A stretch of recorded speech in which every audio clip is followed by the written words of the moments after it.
What's up? Welcome back to Nostalgia. Dave here with another pod. What's going on in pop culture right now? Megapod this week. A ton of movies and some music as well. On the music front, new EP from 17, new solo album from Meechy Darko of Flatbush Zombies, new album from Sampha, 6 years between albums. We're finally here with Sampha's Lahai, very exciting. And the movie front, I have a new Zhang Yimou Chinese blockbuster, Under the Light, and then only Martin Scorsese's Killers of the Flower Moon, Leonardo DiCaprio, Robert De Niro, Marty, NBD. And then I was very lucky to go to the Independent Film Festival of Boston, where I got to see 3 movies early, pre-release here in the US. Those would be Evil Does Not Exist from Ryusuke Hamaguchi, his follow-up to Drive My Car, one of my favorite films of 2021. Monster from Kore-eda, who I'm a big fan of. And also The Boy and the Heron, the Studio Ghibli film from Hayao Miyazaki, his first film in 10 years, his comeback film. Very exciting. A lot to get into, obviously, with all this. So make sure you subscribe, youtube.com/nostalgiapod, linktree.com/nostalgiapod. See the links below for that. The best of 2023 Spotify playlist, my favorite songs of the year, updated weekly. Make sure you get that too. And let's get into it. What's up? Welcome back to Nostalgia. Dave here with a review of 17's 11th EP, 17th Heaven. A clever title for this 13-member K-pop group. I'm kind of surprised they didn't come up with 17th Heaven sooner, perhaps for like the 7th EP. But pretty funny title. And yeah, 17, they're back. They're quite prolific, I think, as people know. 13-member group that's, of course, notable for being a self-producing K-pop group. On this EP, Woozi wrote or co-wrote every song, and he produced or co-produced every song. It's obviously impressive and admirable when you get that from a group. In 17, they make so much music. And I think what's cool about their concept as well is, it goes into the title of the group, 13 members, 3 teams, 1 group, 17. But to have the 3 distinct teams within your group, the performance team, the hip-hop team, and the vocal team, it's kind of cool conceptually to have all these like specialized roles for a group. I appreciate this. I think it's pretty smart to think that way, as opposed to like how NCT is just kind of a throw paint at the wall type group, for example. But yeah, K-pop EP, so it's pretty short and sweet. You got 7 songs plus an instrumental song, 27 minutes in total. But I gotta say, 17th Heaven, I thought this was really awesome, to be honest. Very catchy, very up-tempo the entire time. These are a lot of fun songs. These are a lot of bops. Thought this was kind of a blast, to be honest. The first song, SOS, produced by Marshmello. Love the tempo on this, very up-tempo. The pre-chorus from DK and Sung Kwang before the chorus is very catchy. Love the drums as they kick in on the chorus. And the chorus, the third time it comes around, the end of the song, the guitar shows up. Really fun song. It's pretty cool. I'm not normally a Marshmello guy, but I actually think this is a pretty interesting pairing, and it's a pretty lively beat from him. The second song, the title track, God of Music. Bold title to be so confident to call it that, but I gotta say, this is a banger for sure. Love the drums, very fast tempo. Then the rap, man, the rap verse is very catchy. I think the flow really fits the beat. Almost kind of gave me like an 80s vibe. In general, the song kind of gives you like a funky, almost soulful vibe. You got a lot of horns in there. But the chorus is so sticky. I love the chanty outro. I think it's a really effective title track, really effective single, really fun song. Track 3, Diamond Days, another upbeat song. Production-wise, a bit simpler, just kind of a standard bass line here. But it's pretty solid. After that, Back to Back. That one's messy, that's loud, but also very dancey. That's kind of by design. That's the performance team track. After that, we have the hip-hop team track, Monster. And I gotta say, when K-pop has dedicated rappers like 17 does, this shit lands. Monster is hard as fuck. I think this song is so good. The way it opens up, the production kind of almost gave me the vibes of like a haunted house. And I thought Vernon and Wanwoo, the first verse from them, so hard. The pre-chorus, I love how the drums kind of pick up and get you into that drop. My only negative with the song is the chorus is kind of like repetitive, like na na na part. I guess it's like for a dance break. It's kind of underwritten otherwise. But in general, I think the vibe from that chorus, the rapping in general, it kind of gave me like Slim Shady era Eminem vibes, to be honest, and kind of like the playfulness to it. Pretty cool. Verse 2, Mingyu shows up and rapping with autotune, kind of out of nowhere. Thought that was pretty cool. The outro refrain definitely gives you the Slim Shady Cops again. Not something I saw coming, but I thought Monster was really a blast. And then Yawn, here's the vocal group's song. And as the song suggests, it's slower. It's acoustic. After that, this last song, Headliner, sung outro, some nice snares on there. Didn't really care for Yawn and Headliner too much. I think Monster was such a big high that they really kind of bring you down quickly with two more snoozery vocal-driven tracks. But the first 1, 2, 3, 4, 5 tracks were all upbeat, all bangers, really lively, really energetic performances from all the guys in 17. I thought this was really fun. And this is like what I want from K-pop EPs, is to have, not that there's a lot of variety here necessarily, but there's a lot of energy. And even so, it's a brief listen, but like it gives you a lot of things to latch onto, And I think that's kind of what you want. 17, they're in that Hybe umbrella, but Pledis Entertainment was an acquisition of Hybe, so they're kind of slightly independent of that, even though Hybe's clearly involved. I'll be curious what's like next for this group, just because these guys are getting, especially the older members of 17, are approaching their late 20s, so the military service question is going to be coming up soon for 17. People have already thought about this, but there's nothing official really said yet, so be curious if they kind of send people in batches and keep the group going.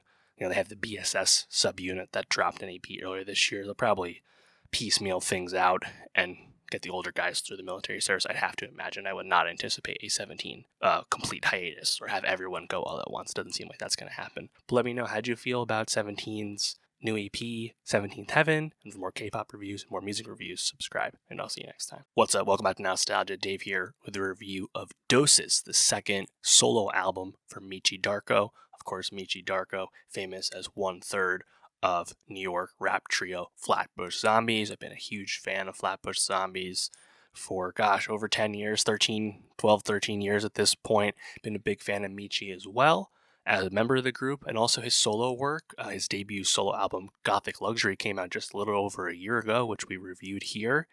And I think Meechy has always stood out, kind of obviously, but he's always stood out for a very distinct, recognizable voice. Meechy Darko has a gravelly darkness, deepness to the way he raps, just the way he speaks in general, that makes it very memorable. He really stands out. On top of that, of course, he's been a great rapper this whole time. Flatbush Zombies, never a mainstream rap group, but an incredibly successful one for so long. Part of the Beast Coast lineage. Been a huge fan of them, seen them live several times. And I think this period we've been in now, where the last Flatbush Zombies project we got was the EP in 2020, last album was back in 2018. Since that EP, we got solo work from the guys. Zombie Juice released a solo album earlier this year, which I thought was alright. This is now Meechy's second solo album. And Eric the Architect's been working with a lot of different people, featuring, but also doing production work, behind the scenes work with others. And kind of obvious with most groups, but Flatbush Zombies is just better together. I hope that the guys feel creatively fulfilled and satisfied with this time apart, and they've definitely been working, all of them. And as much as there's things to appreciate about the solo work, I do hope that eventually we do get them returning to make new music as Flatbush Zombies. We can probably hold out hope for that with Flatbush Zombies releasing their Better Off Dead mixtape on streaming for the 10-year anniversary earlier this year, going on tour for the Better Off Dead and a 10-year anniversary tour later this fall. So they're all on good terms, so we can hope. But yeah, Meechy Darko's Doses, this is not a full-length album the way Gothic Luxury is. This is only 9 songs and 24 minutes. And, conceptually, the 9 songs they all have a title, and then kind of in quotes, tab number 1, tab number 2, etc. The quote-unquote doses, if you will. And despite all that, I don't know if it has necessarily a clear through line in terms of the music from there, but I guess it's fun enough the way to structure it, you could say. Gothic Luxury, Meechy was much more personal, much more dark, talking, I think, quite introspectively, about losing his dad, and despite the fact that he had never been close with his dad until quite recently, and how he felt about that, and Meechy not afraid to speak about his opinions on greater society and things of that nature. Definitely a lot to compel you about Gothic luxury overall. Doses, by design, much shorter stay. Tab 1, I thought this is one, this is Doses. This is one where kind of reminds me of some of the other songs on Gothic luxury, but not nearly as deep. Kind of surface level, Illuminati, Third Eye stuff. I don't know. I never fully get on board with that kind of stuff, but Tab 2 I thought was pretty cool, 360-degree resurrection, just because that's Meechy kind of rapping with more melodic flow. It's a bit different than what you expect from him normally. Tab 4, Know Thyself Paranoia. I didn't really recognize Nick Caution on this. Definitely didn't sound like himself. Nick Caution, of course, of Pro Era, of Beast Coast, a collaborator of Meechy in the past. Didn't quite pick up on that sounding like Nick at first listen. Tab 5, The Slaughter. This is my favorite one. This is fire. Meechy just spitting. Sounds really great. He's so good at stuff like this. Tab 6, Hallelujah. This one stood out to me just because I thought the whole PC, what I said is not PC, blah blah blah, few set of bars in that song, it just sounds so lame to me. Just saying that you're not PC just to say it, boring. It's old hat, it's hacky. It's so lame when people do that, and he did, it's not even most of the song, but just throwaway bars to me. That stood out. Tab 7, Last Night, parentheses, Confessions of a Pussy Holic. I gotta say, the sex rap stuff was a bit TMI. I don't know if this is necessarily Meechy's bag. It's just kind of really quite graphic and kind of hard to listen to be honest. And yeah, Tab 8, Tab 9 kind of faded out for me. But yeah, for a short listen, if you're a big Meechy Darko fan, I'm sure you'll find things to like. But I think Meechy has better days ahead, I think, as a soloist and also, of course, as part of the group. So hopefully, Flatbush Zombies, we get something from them soon. Be interesting if we get an Eric solo album as well. It's been a little bit since he's released any full lengths. So yeah, Flatbush Zombies, I'm trying to see them for the Better Off Dead anniversary tour later this year, which I believe is pretty much sold out everywhere already. So they're such a successful group together, and I think they know that. So, like I said, hopefully they have felt fulfilled in this time apart, and eventually we'll be able to come back together for something new, because I think all their fans will be very happy about that. Let me know, how did you feel about Meechy Darko's second solo album, Doses? And for more rap reviews, subscribe, and I'll see you next time. What's up? Welcome back to Nostalgia. Dave here with a review of Sampha's second album, Lahai.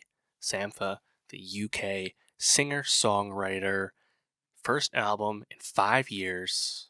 No, gosh, 6 years, 2017. It's been a long time coming for Sampha, and very exciting because, of course, Sampha's last album from 2017, Process, that was critically adored, won the Mercury Prize in the UK, and really established Sampha as, I think, one of the more singular talents in music and R&B music, alternative R&B music, and really made good on Sampha's status to that point as one of those secret weapons of the pop hit makers. Of course, Sampha popping up on songs with Drake and Beyonce and Solange and Frank. More recently, of course, famously, the really catchy, sticky feature on Father Time off Kendrick Lamar's album Mr. Morale last year.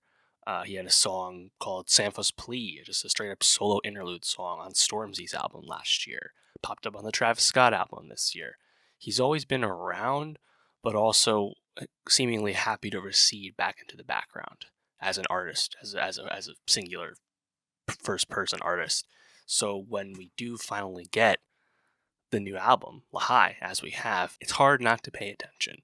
And I think what makes Sampha so appealing to me, and I think appealing to most people, is that he has such a unique and distinct voice. Simply put, this is a man that you just love to listen to sing. There's such texture, such richness to the way he sings. Kind of like the cliche of the voice is an instrument type thing. It's true when it comes to Sampha. And I just love to listen to this music. I think he just really stands out. He comes across as very unique. And even when it's a song that you're not totally getting down to, because it's Sampha singing, with that beautiful falsetto, it's just I think it's just really special sounding music. We had the lead single Spirit 2.0 come out, what was it, a few months ago? And I think that one definitely made a lot of noise for sure, got people back on the horse, so to speak. But the second single, I think, really blew me away, and that's Only, which came out early September. And Only, I think that, you have this like really distinct production flourishes where like these horns really stand out, and Sampha just kind of goes through these chord progressions, and just really beautiful music. But also because of the beat, I think it's a really catchy song as well. And I usually don't think about that with Sampha's music as being catchy. It's not designed to be that way. But Only to me, I think, is really special. One of my favorite songs of the year. Kind of going through the track list here, I was kind of struck just in general. It seems to be more kind of upbeat production from Sampha than we're used to. But it didn't feel like it's compromising his identity or anything. Lyrically, Sampha's coming into fatherhood in between albums, and how that's affected his view on things. Track 1, Stereo Color Cloud. Really like the keys and the drums on this, the way the drums kick in with Sampha singing with his vocals. It sounds really good. Dancing Circles, I love how the keys have like that like, kind of pulsing vibe to it, and the tempo really ratchets up in the second half of the song. Suspended, I think that one's a clear highlight as well. I love the doubled vocals from Sampha on this, and the piano is just kind of going crazy on that song. Only, as I said, love that. Love the drums, kind of the platonic ideal of a Sampha song to me. Just really catchy, beautiful. Evidence as well, I thought was really cool. Jonathan L. Siegel, I liked. Yeah, I mean, it's hard for me to say too much more about Sampha. I think he's very unique, he's very distinct, and very memorable as an artist. And I think it's the kind of music that warrants multiple listens, not because you're listening to like the most densely produced songs or anything like that. It's not even that deep like that. It's just really beautiful music. It's really well made and composed. And in terms of R&B, male R&B, I think he's kind of in a class of his own, kind of off to the side. No one's really trying to do what he's doing in the space, and probably for good reason, because I don't know if anyone else could really hold a candle to what Sampha's up to. But yeah, Sampha, Lahai, named after his middle name, his grandfather's first name. Let me know how you felt about this album. Did you like it more or less than Process? Are you satisfied after such a long wait between Sampha albums? And for more music reviews, subscribe, and I'll see you next time. What's up? Welcome back to Nostalgia. Dave here with a review of Under the Light, the new crime thriller film from Zhang Yimou, the latest Chinese blockbuster to get a small release here in the United States. Now, I was interested in this for two reasons, really. One, of course, it's a new Zhang Yimou film in general, one of the most important and established directors in the history of Chinese movie making, goes without saying, but also because Zhang Yimou has had a really great 2023. His first film of this year, Full River Red, grossed nearly $700 million in the box office, currently the seventh highest grossing film of 2023 worldwide. Reviewed that on the pod. I liked that film quite a bit. I thought it was really fun, really interesting. That was a period piece. Under the Light just come out recently during the Golden Week holiday in China, and this is a urban set modern day film from Zhang Yimou. Actually his first urban film since 1997. And this is not nearly as big a hit as Full River Red, only about 160 plus million grossed thus far, but still obviously interested to see how it went. I've covered a bunch of Chinese blockbusters, the ones I'm lucky enough to see here in the US in the theater. Been very interesting to compare and contrast them throughout the year. So I've been looking forward to keeping that going. Under the Light is the latest example. And I think what's kind of interesting but also telling about Under the Light is that this film was shot back in like 2019. This was the film he made after 1 Second, a movie that came out in 2020. So it's been delayed 4 years, and you can probably guess why. I did not think Under the Light was very good. It's completely watchable.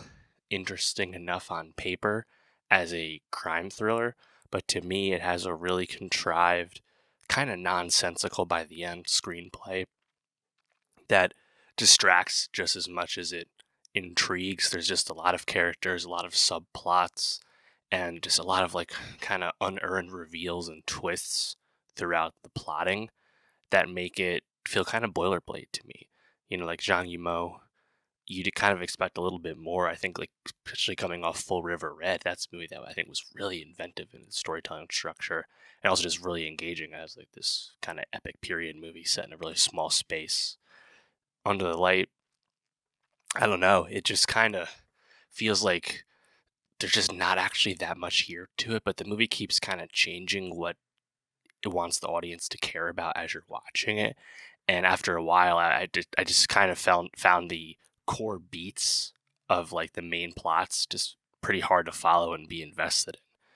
Broadly speaking, we're set in the fictional Chinese city of Jianjiang, and we come across this hostage bomb crisis involving the vice mayor in the city, and he's ultimately saved by his son, who works on the technical side of things with the police department, saved from the bomb blast killing him.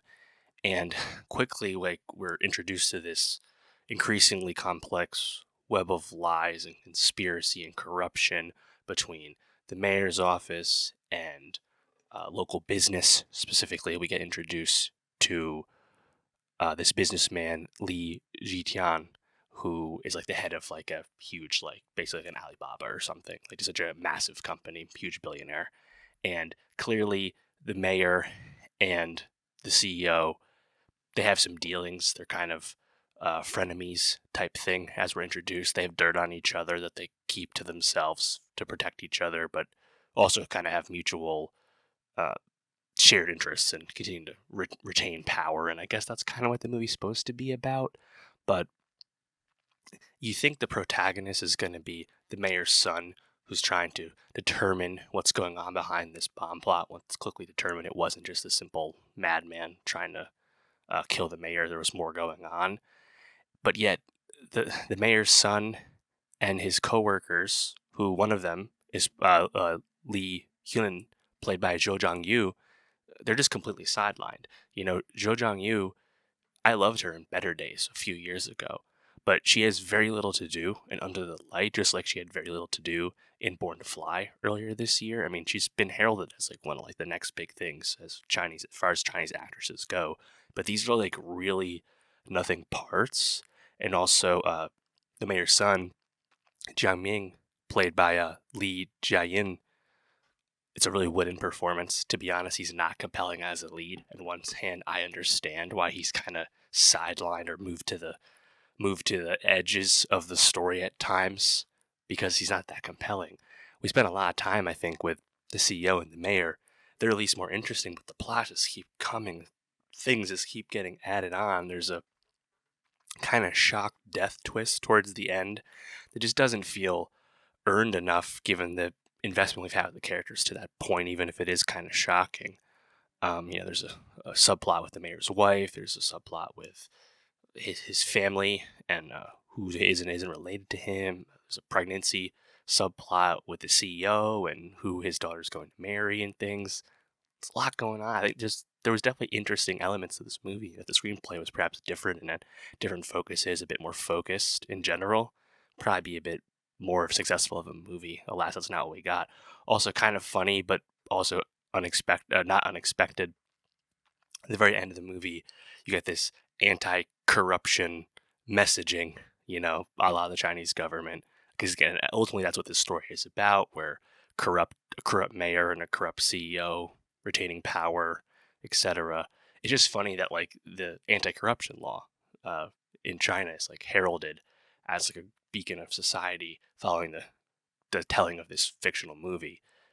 It's funny because this movie was made and shot several years ago, pre-pandemic, when that anti-corruption law did not yet exist. So, to be expected with the Chinese government. It doesn't come across as a propaganda movie. They just kind of have that government messaging at the very end, which is, kind of related to the movie. Similar to how like No More Bets had something like that. At times it can feel really contrived. This almost feels tacked on because it really was. It's not that big a deal to me, but always good to kind of be aware of that thing when you're watching a movie like this. But yeah, Under the Light, a bit disappointing to me. Honestly, probably my least favorite of all the Chinese hits that I've seen this year, and I've seen quite a few at this point. I think my number one is still Full River Red, and I also really liked Born to Fly, Lost in the Stars, No More Bets, Hidden Blade, seen a bunch, Wandering Earth 2, Full River Red, really great. This one, it's okay. I mean, if you really want to see it, check it out, but you could probably skip it. But let me know, how did you feel about Under the Light? What did you think about it?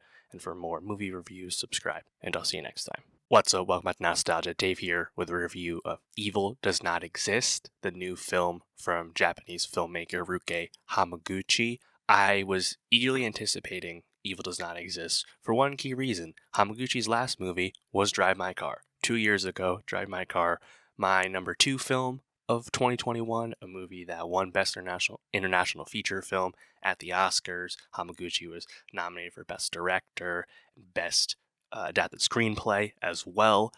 Complete knockout masterpiece of a movie I was really floored by. Evil Does Not Exist, the follow-up, obviously needs no introduction. People were ready for this one. This premiered back at Venice, won the Grand Jury Prize at Venice, the second place award there, and also won Best Film at the BFI London Film Festival as well. And it's going to get released by Janus Films this year, just like Drive My Car was. Now, Drive My Car only topped out in about 200 plus theaters, so it's going to be a small theatrical release, probably not until early 2024, to be honest. I was lucky enough to see Evil Does Not Exist early at the Independent Film Festival of Boston. I was obviously very happy to do so. And this is a movie that was originally conceived as a short film by Hamaguchi, and he kind of realized he could beef this up into more of a feature. And there apparently at one point was a companion piece film to this called Gift, using similar footage but telling kind of a different story. It's kind of unclear if that's still the case or that that's ever going to be publicized. But either way, Evil Does Not Exist. We know it's coming out later in the year. And it's a movie that and I'm not going to spoil anything really, it's a movie that I like and appreciate, but it didn't wow me the same way Drive My Car did. And it's really quite a different kind of movie. It's kind of been commonly described as an ecological parable as a story, but it can be a bit hard to grasp or hard to fully explain the full takeaways of the movie. But I think the core of it is definitely fun to invest in. We're set in this place called Mitsubiki Village. We're kind of in the Japanese countryside, away from, the big city life of Tokyo, and we're introduced to this, kind of bucolic village, which is kind of undamaged, uncorrupted by, modern life for the most part. There's this community that's small and tightly knit, and they kind of work in unison in a certain sense, and we're introduced to it by our lead character Takumi, played by Hitoshi Omika, who's actually new to acting. He was previously an AD on Hamaguchi's one of his past films, and Takumi is kind of a jack of all trades character. One of the things he does is he acquires natural spring water out in the woods for the local udon restaurant, because that natural spring water just makes the food that much better. And the movie, Hamaguchi's camera, I think it's very, very patient. We're kind of introduced to Takumi, and we literally watch him chop wood, and it's like very long, you could say almost indulgent scenes where we watch things just kind of happen, and we stay there and we sit with it.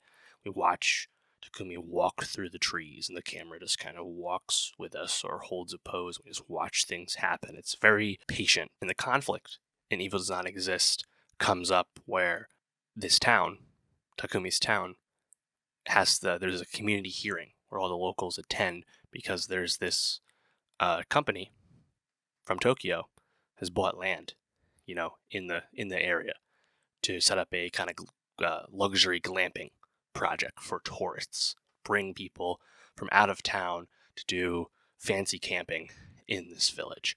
They have this hearing where the locals can share their concerns and whatnot, and one of the concerns that comes up is the septic tank for this glamping site, and how it will affect the local water supply and the pollution that it will cause and the changes it will make to the community. And the representatives of this camping project are these two workers for the company who actually are PR agents, kind of hired just to deal with the locals and put on a show for the sake of their company, even though the company wants to proceed through and get this camping site made on schedule and on time while they still have access to the subsidies they've been granted.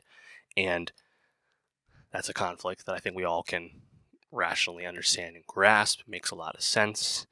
And, is that the evil being presented, quote unquote, right?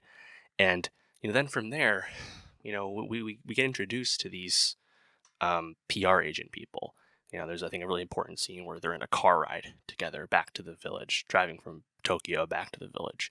And they're talking about their lives and themselves and the guilt and kind of shame they feel for pushing this unwanted and not well thought out project on these people who didn't ask for this. And they kind of come across as sympathetic and fully rounded characters as well, and it really humanizes them.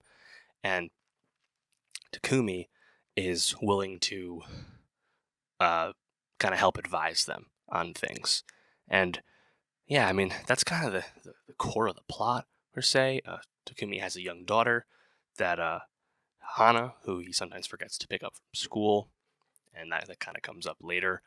But yeah, I think it's a movie that it doesn't fully hold your hand about what it's completely about by the end. I think there's a very, I think, important to sit with kind of final scene, final shot, and what that means, and that's definitely up for interpretation. It's a overall, I think, an interesting film. It's an engaging film. To me, I did find it a hair slow, just because we spent a lot of time with some of the build-up, but when we do have dialogue scenes, they are pretty compelling and interesting, but didn't quite totally grab me the way Drive My Car did. That's a movie that has, I think, this really complex character dynamics, and Evil Does Not Exist, maybe because it was conceived as a short film, feels a little bit undercooked, or at least a little bit simpler. But even though it might come across a little bit simpler, it doesn't actually feel as perhaps fully defined by the end. I don't know, it's hard to say. I think it's definitely a movie that's going to have interpretations with the wide gamut. So, interesting film. Happy I saw it. But let me know, how did you feel about Evil Does Not Exist? How would you compare it to Drive My Car? They're very different. And for more movie reviews, subscribe. And I'll see you next time. What's up? Welcome back to Nostalgia. Dave here with a review of Monster, the new film from Hirokazu Kore-eda. Kore-eda, of course, the esteemed Japanese filmmaker, returning to a film set in Japan after making two films elsewhere. Of course, his last film set in Japan, Shoplifters, one of the most heralded films of the late 2010s. Kore-eda's Monster, this premiered back at Cannes earlier this year and released back in June in Japan, and it has a limited release about to come out this fall, and it'll expand throughout the year into the new year here in the US. I was lucky enough to see Monster early pre-release at the Independent Film Festival of Boston. And of course, I was happy to do so because I adore Shoplifters. I also loved Kore-eda's last movie, the Korean movie Broker, that came out just last year. And in general, I think he kind of goes without saying, he's one of the most esteemed filmmakers working in international cinema these days. And Monster, this is Kore-eda's first time directing a film from someone else's script, a script he didn't write. First time doing that since 1995. And yeah, this is, I think, a really impressive movie. I went in pretty much blind. I didn't really know what to expect. I'm not going to spoil anything here because it's pre-release, but Monster, I think it's incredibly compelling, incredibly well done, really dynamite screenplay. And what makes it so special is the structure of the script. It's really kind of three core parts here, but it's been, compared to Kurosawa's Rashomon pretty liberally at this point. And that would be, of course, because it's an unreliable narrator type situation where our point of view, the point of reference for the audience, continues to change, where our assumptions and feelings about characters and situations in the film, those things change. What we thought we knew, what we thought we believed, those things evolve as we learn more information about the story, as we revisit scenes and revisit plots from different characters' perspective as the structure of the story continues. I think it's a really fun way to frame something when you can nail it the way something like Monster does. It's definitely a movie that will leave you sitting with, I think the lasting, scene or so. And to me, I was definitely thinking about like, wow, what is this actually about? Because it takes a while to progress to where it goes, and I think it kind of really nice, beautiful build up as a movie. The story is set in modern day Japan at I believe it's unnamed, like kind of lakeside city, and we're introduced to Minato, this young boy played by Soyo Kurokawa, and we also meet his youngish mother, Sayori, played by Sakura Ando from Shoplifters, and she's a single mom. Minato's father has passed, and she notices something's kind of off with Minato. He seems to be acting differently. She catches him cutting his hair in the bathroom, seems to be a bit detached, and she doesn't really know what's going on. She kind of has her suspicions, but she's not really sure. And eventually she comes to suspect something's going on at school, and she may be being, or Minato may be facing some kind of abuse at school, and it seems to be coming from Mr. Hori, played by Ita Magayama, Minato's teacher at school, bullying, physically abusing Minato at school. And Sayori goes to the school to complain, to raise a stink about what's happening to her kid at the school. And she complains to their teachers and the principal, and they offer her kind of apologies and very apologetic bows and assurances that it won't happen again, any misunderstandings. And they're kind of like yada yadaing and yesing her to death. And it's very frustrating as a viewer when you watch this happen. But of course, if that was all this movie was about, it probably wouldn't have such a applauditory screenplay, right? And of course, that's not all it's about. We quickly have another take at how the story went in Act 2, where we get Hori's perspective, the teacher's perspective. We come to really change our opinion, our perspective on this character. This will happen a few other times with a few other characters. Another really important figure in this would be Iri, a fellow student in Minato's class, played by Hinata Hiragi. And their relationship, both publicly at school, privately when they're hanging out, like the way home from school, how those two things are very different from one another, that increasingly becomes the core aspect of Monster. And it's a movie that ultimately is about, I think, connection as well as how you, I guess, kind of feel in society and what connection and rejection can mean and treat each other. These are two adolescent kids, both from single parent homes as well, that seemingly aren't fitting in to the reactionary world that they are in. And I think it's really fun to just kind of sit with that as it progresses, because again, the onion continues to be peeled with the Monster screenplay, and the true interests of the movie eventually become more clear. If I had one criticism, it's that Sayori is not really in the movie too much. Sakura Ando, amazing in Shoplifters, probably the breakout actor in the movie, and she is really kind of only in the first half in a meaningful way of Monster as the screenplay continues to progress. And I guess that was going to happen with the way the screenplay is structured.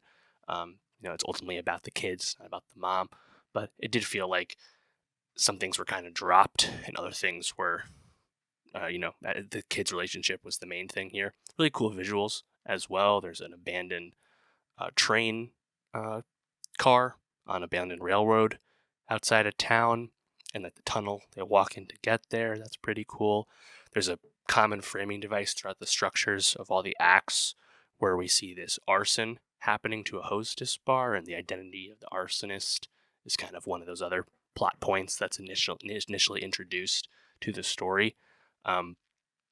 There's like something like you hear a trombone instrument noise at the school, in like Act 2. You don't think much of it, just kind of a weird noise. But we eventually learn the identity of who's playing that instrument, what that scene means, and it gives so much more extra, I think, detail and meaning to the story. But yeah, I was just quite impressed with how my initial read on characters and on situations, due to manipulation by the screenplay, but regardless, how those things were changed. Because I initially was not really liking being with Minato as a character, this young boy. Sometimes child acting performances can be challenging. The kids are great as actors in this movie, but also like you come to have a greater, I don't say appreciation, but understanding of that Minato character. And it kind of, I think the message of Monster as a movie is experienced kind of in real time by the viewer as your judgments and your preconceived notions of what you're seeing get challenged and eventually kind of shot down as the screenplay changes. To some people, maybe that can be described as manipulative, but to me, I think Monster really kind of nails where it's going. And I don't want to kind of like reveal like the final quote unquote like meaning or twist or anything like that. I didn't really see it coming per se, but I was starting to think about it before it happened, so it didn't completely come out of nowhere for me. But yeah, I think Monster, at the very least, it's another great entry in Kore-eda's filmography. Makes a lot of sense for the type of filmmaker he is. These are the kind of stories he likes to tell. But I was really quite impressed with the, I think, feeling and effectiveness that the storytelling has on the viewer and how that changes throughout the progress of the script.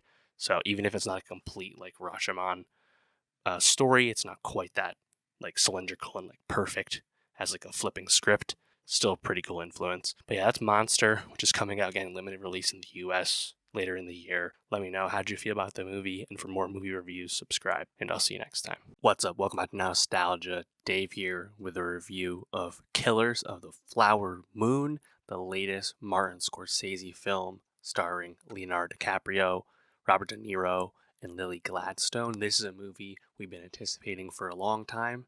Gosh, we saw the first promo photo, was that in 2020? We've been talking about this movie forever. It's finally out, theatrical release from Paramount Pictures in conjunction with Apple. This will be eventually an Apple TV Plus, but hats off to Apple for committing to a fully throated, wide theatrical release. They'll be doing the same for Ridley Scott's Napoleon next month. Very exciting. Yeah, this is the 6th film for Leo and Marty and the 10th film for De Niro and Marty over a 50-year period. Really cool.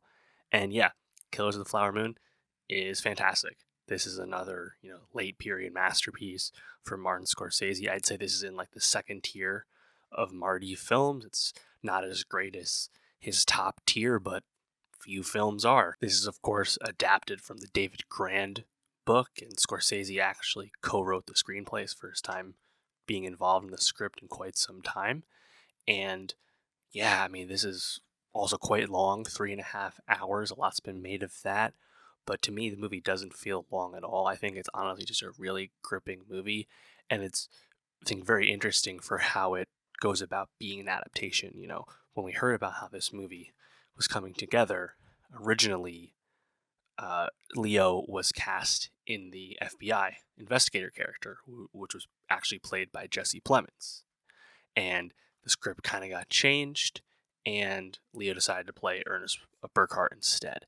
And that's really kind of where the adaptation got switched up. The book is really more of a whodunit procedural about the murders. Of course, this film set in 1920s Fairfax, Oklahoma, and is about the murders of various members of the Osage Nation, the Osage Native American tribe in the area, because the Osage, after being relocated from Kansas to Oklahoma by the federal government, the Osage ended up coming into a tremendous oil fortune. The land they got moved to had oil that people didn't know about, and thus the Osage community became incredibly wealthy. If you look up the information on like where it comes to today, you're talking, hundreds of thousands of dollars a year for like families on end every year. It was huge. And these murders, figuring out who did those murders, the mystery of that's how the book is told. And the lead, FBI investigator, ingratiating into the community with his colleagues to figure out what happened. That's what's up with the book. But it's very interesting that that's not how the movie was done. Plemons and the FBI, they don't come into the story until, gosh, a few hours in, and it's a minor Plemons performance. He only has so much to do as a result. It's really interesting that very quickly you learn the identity of who's committing these murders, who's behind these murders. It's not about that. I think it's a way more interesting movie following this choice. Of course, we come to learn, come to get introduced very quickly to the bad guys. The villains are the front and center of this movie. William King Hale is De Niro's character, and his nephew, Ernest, played by Leo. William Hale, this wealthy businessman who came to Oklahoma and befriended and came very close with the Osage, and kind of became almost like a liaison between them and white society, something the Osage kind of didn't have much choice in the matter, but had to have someone like that. It was Will Hale is basically the evil mastermind behind this plot to systematically take control of the Osage oil fortune by marrying into the various families and thus inheriting the head rights to the oil, something that cannot be bought or sold. These rights, they only can be inherited. But thus by marrying in and then offing certain people in the families, the rights could consolidate to Hale or people he controls, like his nephew Ernest. We learn that plot incredibly quickly. And I think it's such a smart choice because, man, this is a gutting movie. It's very unsettling. It's dark. I mean, in the very beginning, you watch murders happen. You watch a mother get murdered right in front of her baby in a stroller, right in broad daylight. It's fucked up all the time. And rather than just be a basic whodunit where there wouldn't be much surprise or mystery about the really famous white actors happen to be the bad guys, shocker, like it's not as interesting of a plot for a film. Rather, this is more about complacency and a lack of acceptance of Native American agency on the part of American society. I think it's a much more sinister thematic through line to the narrative to be with these bad men and very transparently understand their greed and watch them tear apart this community that didn't ask for this and didn't have much choice in the matter. And that to me, I think is just it's much more unsettling and just much stronger, much richer. And I think a big part of this too is by not doing the whodunit. Of course, this ends up being almost like a marital drama in a sense because Ernest, at King Hale's behest, marries Molly, soon to be Molly Burkhart, one of the heiress to the fortune.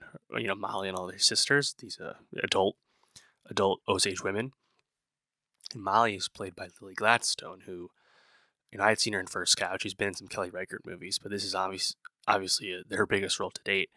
And, I think just it says a lot that an actor, Lily Gladstone in this case, Lily Gladstone is able to hold her scenes and stand toe-to-toe with Leonardo DiCaprio throughout the entire movie. She is the biggest winner of the movie. It's a great De Niro performance. He actually does a really solid Midwest accent. I really like the two-faced nature to the character. He does a great job. Leo, awesome performance from him. Once again, Leo playing a dim, not the brightest type, but still kind of playing a looker. It's a classic Leo performance. He's done characters like this a lot. Leads like Ernest Burkhart are actually pretty common in Scorsese movies too, if you think about it. Great performance as well. But Lily Gladstone, she has such a power, such a presence in the movie, and is really convincing to you that Molly is very understanding of what's going on and how she's treated and perceived, but in the beginning of the movie. And if there's one criticism to have of Killers of the Flower Moon, it's just that due to the nature of the storytelling, Molly ends up being sidelined through a big part of the movie once Ernest slowly begins poisoning her while she's bedridden with, living with diabetes. And as a result, you get less Lily Gladstone for, what was probably an act and a half in the middle of the movie, to be honest. But yeah, she's amazing. And there's a bunch of great Native American acting performances as well. William Bellew, who played someone in the community that Will Hale actually had like life insurance policy on in a fucked up way. Great performance from him as well. I think just kind of going through the story, which takes place over several years. I think one of the underrated ways they convey the passage of time is watching Ernest and Molly's kids grow up from babies to adolescence. That's kind of the way I was keeping track of it. But I mean, yeah, just I think watching the heinous shit happen right in front of you throughout, there's some really tough scenes to be with, one of them being Ernest having to Ernest gets this going where Molly's sister and brother-in-law, now the in-laws of Ernest as well, Ernest has their house blown up with dynamite. That was kind of wild, in just a dark way. You just don't feel good watching this movie. Now, in terms of the Martyisms of this, obviously the production design's incredible. The set they made for Fairfax in the 20s looks so good. The cinematography is great. Robbie Robertson on the score, really good, really haunting at times. There's I think it's kind of brief, but it's very much a callback to the Layla scene in Goodfellas, where the FBI is kind of onto things. So Hale starts tying up loose ends, and you watch people get framed for crimes, kind of set up to get caught or set up to get killed, things of that nature. Very reminiscent of the Layla scene in Goodfellas. I like that a lot.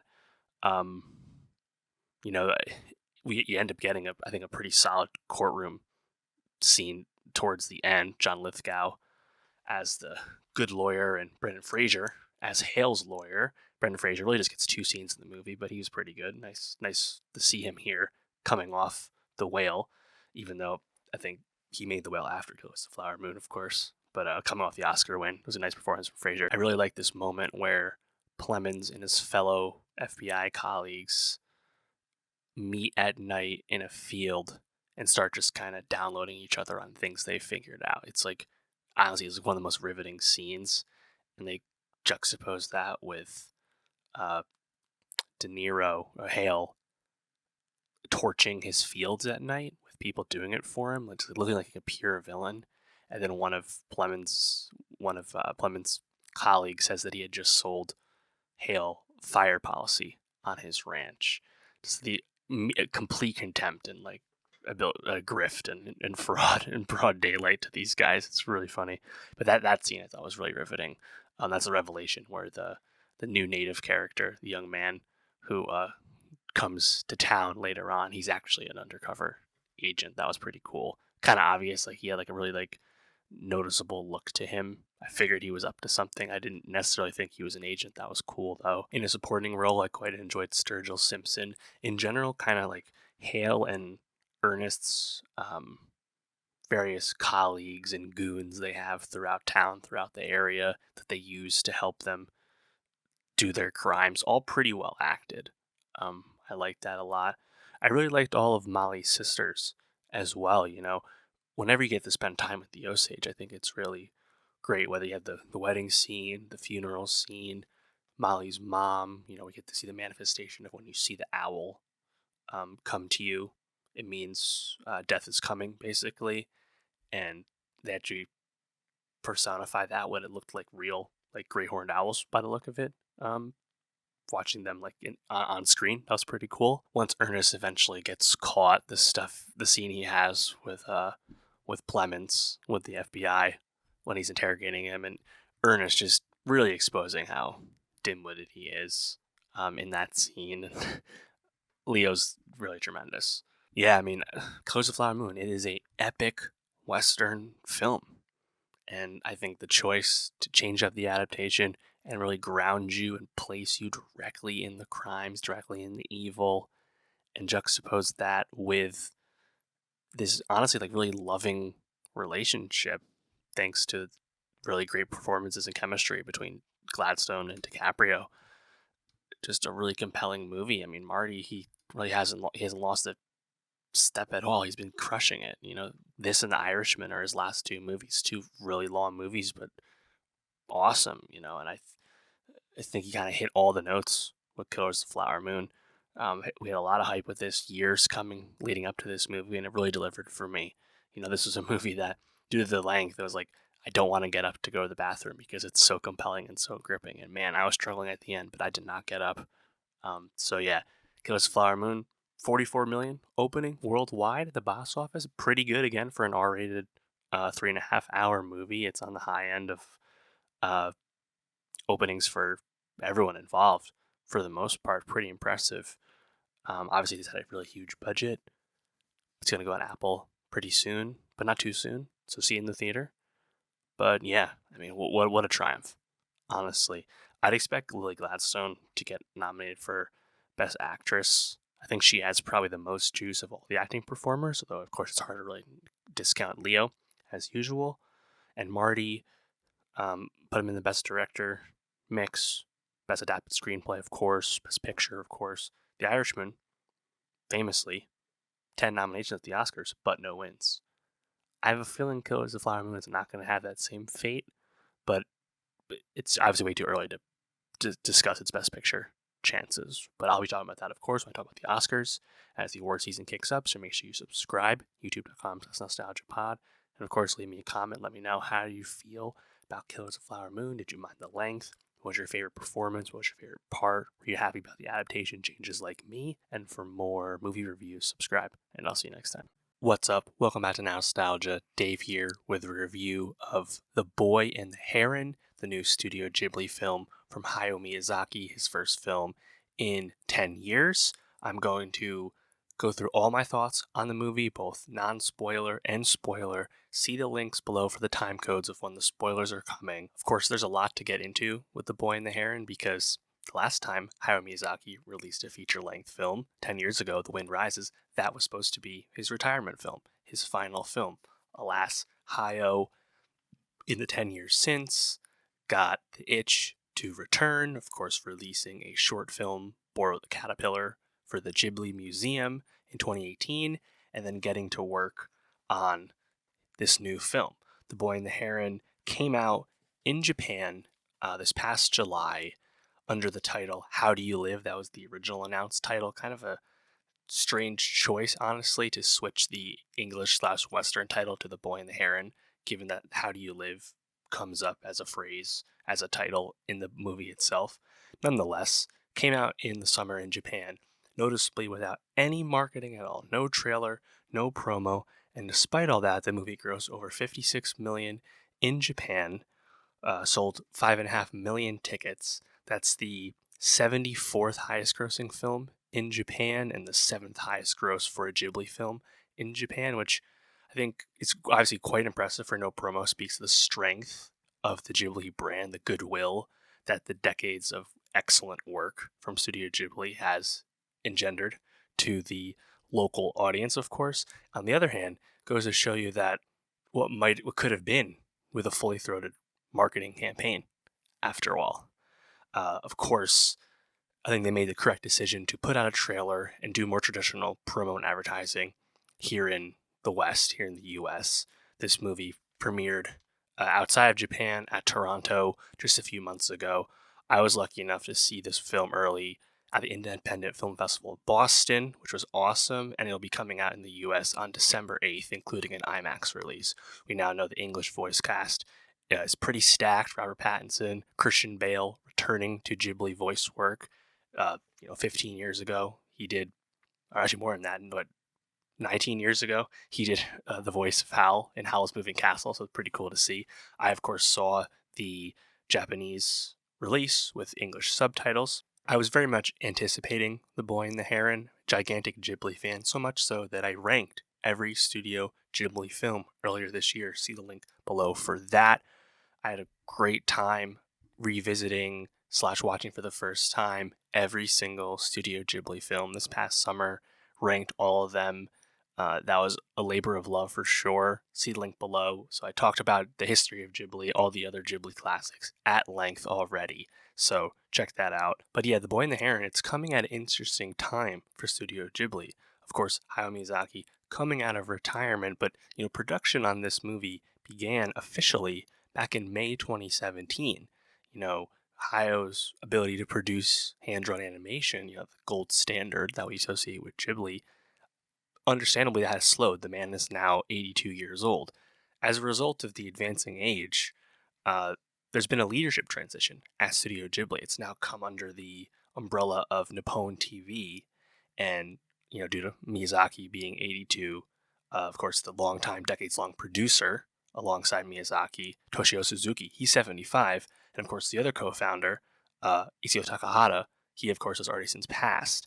And notably, Goro Miyazaki, Hayao's son, was kind of reluctant to take over the leadership realm, which I think most Ghibli fans are kind of happy about, to be honest, given the really not up to snuff efforts that he's delivered for Ghibli. Of course, the most recent Studio Ghibli film was Earwig and the Witch from Goro, the first non-hand-drawn Ghibli film released on HBO Max during the pandemic in 2020, and that is the least well-received Ghibli movie easily. It's critically panned and very much disliked. So it'll be interesting to see what happens with the studio. We've now been told in the past month that Hayao is not retiring. This is not his final film. He's actually back in the office with ideas for a new film. We'll see what that holds. Of course, he's a hard guy to pin down, but I'll be curious about what the future post-Hayao, post-Miyazaki is. And, I think with new leadership, it'll be interesting to have more talent and maybe a change in how they operate, leading to more work. We'll see. It's been a quieter past 10 years as a result of all this. Nonetheless, we have The Boy and the Heron, and I'll just say my non-spoiler thoughts on it to start, that I think it's really great. It's really impressive. It's quite unique, kind of for meta reasons, for referential reasons. If you're a longtime Ghibli fan, if you're someone who knows pretty well Miyazaki's past work, of course, this is his 11th film. He wrote and directed this one once again. The Boy and the Heron is very, I'd say, demanding. It's challenging. The Boy and the Heron is also odd. It's funny. Some, I think, really genuine humor that really makes an impact in a crowd. Really evocative, but ultimately just, it's very meditative. There's a lot to process, and I had my mouth drop a few times just from visuals. I think some of the animation, there are scenes, there are imagery in this that is some of the best and most vivid, pictures, frames that Ghibli has ever produced. Very impressive. I think this is a film that did not have a deadline. They, took years and years to make this, literally 6+ years. And it shows because there's such love and attention put into the animation behind this. But obviously, it being great to look at and really standing out is like just an absolute gorgeous piece of work. That's amazing, of course. But thematically, it's just so, I think, impressive that it's so meta. Like, it's Miyazaki coming back to give you something that really makes you ponder your place and what you give out to the world. And I think it's really cool that I think it takes a lot of inspiration. It takes a lot of feeling from past Miyazaki hits. If you think of all the Miyazaki bangers, just about all of them are like true bangers. There's something you can find, referential about all of them in The Boy and the Heron. It's really cool as like a capstone, and does it necessarily do some of the absolute like best qualities of other hits? No, probably not. Like, it's not as adventurous as, say, like The Princess Mononoke, which is probably the most adventurous and epic of Miyazaki's work. It's not to that degree, but there are similarities that you can find between the two. And this is true of all Miyazaki's films. Of course, we know there's a lot of diversity and variety across his work. So obviously it's a new Miyazaki movie, like you're going to see it, but I was pretty impressed with just how it feels as like a new capstone, because The Wind Rises in and of itself really made a lot of sense as the final film back when it still was the Miyazaki final film, you know. And I think this kind of takes that thought that The Wind Rises posits and pushes it, several steps further and introduce a few other steps to take. And it's just really cool. Like, you do not get this in animated films all that much, and now we're in quite the strong year for animated films. Of course, on the anime side, Makoto Shinkai's Suzume has released earlier in the year, and of course, Spider-Man Across the Spider-Verse. Like, it's a banger year for best animated feature. But I have to say, The Boy and the Heron is my favorite of the three. And apologies to Spider-Verse, which is an amazing movie as well that I've of course reviewed already. The Boy and the Heron, I think, is really special. So I'll be really curious to see how the reception continues once more people get to see it, at the end of the year. But yeah, I mean, in terms of spoilers, so come back if you haven't seen it. And I gotta say, I almost saw this movie 2 months ago when I was in Japan. I considered seeing it. It was playing when I was in Japan, but of course it was playing without any English subtitles. So there are people out there, you can go on Letterboxd and find the accounts. There are people out there that don't speak Japanese that saw the movie in Japan, thus not understanding any dialogue and just processing the imagery. And I have to say, this is a movie that is hard to pin down, hard to fully grasp everything, even when you know the dialogue. So I'm pretty happy I didn't do that, although it was quite tempting.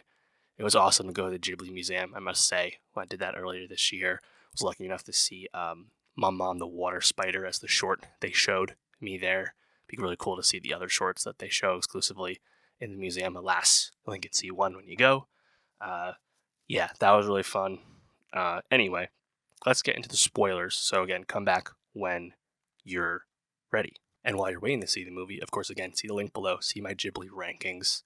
Let me know, what are your rankings? What are your thoughts? Ghibli is such a vast filmography for Miyazaki and Takahata and the others that it's hard to have a wrong answer when it comes to a Ghibli ranking.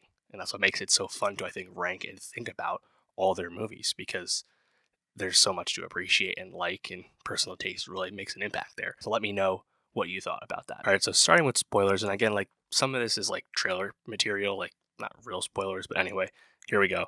So this, I think, kind of has a familiar start to a film like The Wind Rises, where our lead protagonist, Mahito, is this 12-year-old boy whose mother dies in Tokyo in a hospital fire in 1943, firebombing during World War II. World War II grounding, Mahito gets moved to the countryside as a result, something that happened to Miyazaki in real life. Very familiar with like beats of The Wind Rises, something that of course also takes place during World War II. And Mahito, his mother passing leads his father to marry Mahito's aunt, his dad's former sister-in-law, becoming his new wife, becoming Mahito's new mom, and she is already pregnant with a new child with Mahito's dad. And he is not feeling too good about that. Before we even get there, though, and when I talked about stark imagery, we get introduced to Mahito's past and his feelings about the loss of his mom through almost like these like dream memories, like dream flashbacks, and the animation is incredible stuff. Like seeing Mahito run when the firebombing is happening, and the way his face almost like melts in the way the animation portrays that, almost like a ghost, and seeing his mother in fire, again, kind of like rising like a phoenix. The animation style very reminiscent of The Tale of Princess Kaguya and that charcoal style animation that, of course, we got 10 years ago from Takahata. My mind immediately went to that. And it's just, I think, really beautiful and also really effective at communicating the emotion of the terror, that Mahito's having in the moment as he's realizing he's losing his mother. Going to the countryside, again, kind of reminiscent of like Totoro, like we go to this house. It's not as, I think, like iconic as like a country estate, the way like the house in Arrietty is, or the house in Totoro is especially, but there's some familiar beats throughout. Mahito's new mom, Natsuko, his aunt, uh, she has this estate, and it's attended by these old women, these old maids. And I think animation-wise, they kind of remind you of gosh, what's her? I forgot her name. The pseudo bad guy in Spirited Away. Very similar animation. The old woman, and you know, Mahito's kind of going through it. He's not happy about going to this new school, and he seems to be resented by the locals who are watching him get dropped off in a fancy car by his dad, who happens to be a factory owner. They resent him for being, wealthier than them. And he kind of gets in a fight at school. Then, in a moment of real shock, there were gasps in my theater when this happened. Mahito bashes his head in, not bashes his head in, he bashes his head with a rock off the ground following a fight to give himself a big wound so he doesn't have to go back to school. And it is starkly animated. He's gushing blood. He is literally self-harming himself to avoid going back to school. And while he's at home and back at the estate where we spend most of the time, he's encountering this gray heron, of course the bird, who seems to have quite an interest in Mahito. Is trying to get into the house, going at the windows and whatnot. And we learn that the heron is more than meets the eye. It starts to speak to Mahito, and we find out that's actually a man disguised as the bird, the titular heron. And the heron is attempting to get Mahito to go to this tower that's kind of in the woods. You can kind of see it from the estate.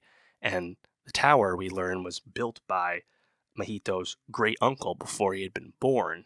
But he's been told to avoid the tower, and some of the old maids kind of have superstition about what's going on there, what happens with it. And to this point, animation flourishes aside, the movie I think is pretty grounded and pretty straightforward, and still quite compelling though, because you have a sense of unease, a sense of mystery, especially with the heron, what the heron's up to. And there's a really stark scene, one of the jaw droppers for me, where the heron kind of reveals himself a little bit to Mahito, and he's trying to compel him to come to the tower. And you have these fish rising up out of the ocean, out of the pond, and you have these frogs as well. They're all kind of climbing and surrounding Mahito, and there's I forget what they said exactly, but they're saying chanting join us or follow us or something like that. Really haunting, really scary, honestly, really cool though. And they the maids and Natsuko, they ward off that for now, but clearly Mahito is becoming compelled, and the heron is able to finally convince him to join when Natsuko goes missing, and they realize she has gone to the tower. And from there, once we get to the tower with the heron, we learn more about the heron, who the heron is. We get brought into this whole new realm, and now it's a completely fantastical setting. And from here, I think the movie's so impressive because it's like a ton of dream logic. There are moments later on in the, and I don't want to recap the entire film, but there are moments later on where you have, I think the Parakeet Kingdom really stands out, but kind of the grandeur and the sensory overload of something like Spirited Away in the bathhouse. I had those feelings return to me for sure.